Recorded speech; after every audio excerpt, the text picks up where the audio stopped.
On nous emmène à Saint-Yvon, c'est en Belgique, puisque le tour il commence dans les Flandres et le Pas-de-Calais. C'est ici qu'on a fraternisé en fait, un moment, au moment de Noël, entre soldats. Et c'est pour ça qu'on comprend pourquoi il y a un ballon de foot qui a été posé là. Je voudrais que vous nous racontiez cette histoire. Oui, effectivement. Alors, on est en 1914, au mois de C'est le début. décembre. Noël arrive et puis, voilà, de part et d'autre, on se dit: «Bon, est-ce que là, il ne serait pas l'occasion d'arrêter pour un Mmh. instant cette guerre terrible qui avait fait déjà des milliers de morts?»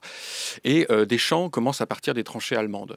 On est donc à la frontière, hein, française et belge et puis les Français sortent de leurs tranchées, les Allemands arrivent avec des sapins de Noël et puis on organise même le jour de Noël un match de foot et c'est pour ça que Michel Platini, hein, a Exactement. voulu rendre hommage l'année dernière avec ce monument à cette fameuse trêve du 25 décembre Il 1914. y a il y a un ballon en bronze. Dans ces pérégrinations, par exemple, à Lille, moi je savais pas qu'il y avait un monument aux pigeons voyageurs. Parce que oui, les pigeons étaient importants et du coup, il y avait aussi forcément les colombophiles à côté qui ont été fusillés pour avoir utilisé ce mode de transmission.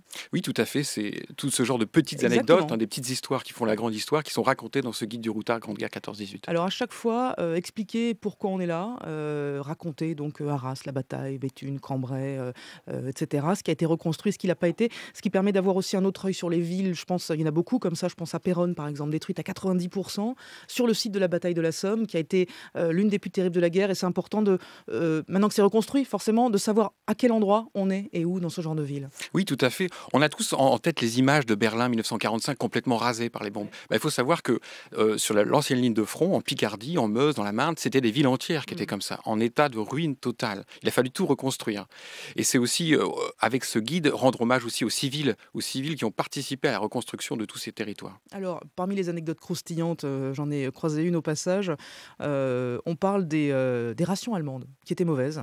Du coup, ils se faisaient venir en contrebande des conserves françaises jusqu'à ce que les Français s'en rendent compte et collent des tracts anti-allemands à l'intérieur des conserves. Oui, tout à fait. Ça, c'est tout à fait une petite anecdote, mais qui est typique vraiment de ce qu'a été un petit peu cette débrouille, à la fois dans les tranchées pour obtenir de l'alimentation, mais aussi toute la propagande anti-allemande qu'il y avait autour. Alors, vous avez parlé effectivement de ces champs de bataille. Il y a, ceux qu'on connaît bien, les batailles de la Somme, les batailles de la Marne. Il y a l'incontournable aussi forcément, qui est Verdun, avec ce que vous racontiez à l'instant, les visites. Est-ce que Verdun reste, l'un des endroits les plus visités aujourd'hui, reste le grand symbole de cette guerre?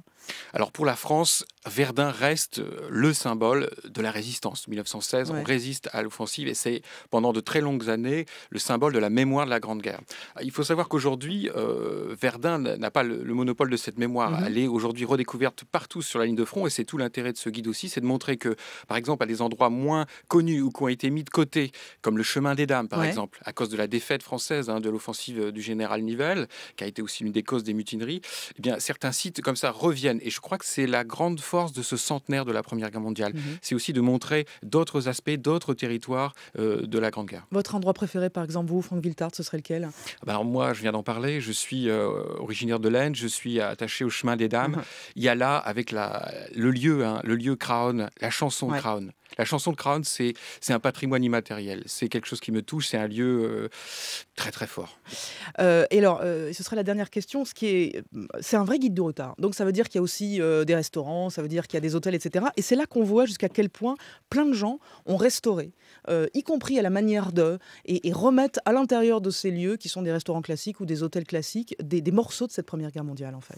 Oui, tout à fait. On a comme ça une réappropriation sur place par des hébergeurs, des restaurateurs de cette grande guerre qui proposent des menus, des hébergements avec des chambres thématiques, qui ont des petits musées privés à faire découvrir, qui connaissent très bien les lieux. On a comme ça tout un certain nombre de passeurs de mémoire qu'on a voulu aussi mettre en avant dans ce guide. Eh bien, merci beaucoup. C'est le guide du routard, donc les chemins de mémoire de la guerre de 14-18 en ce 11 novembre et toujours ces années de commémoration de centenaire de cette guerre. Merci beaucoup, Franck Wiltard, en Merci à direct vous. sur France Info.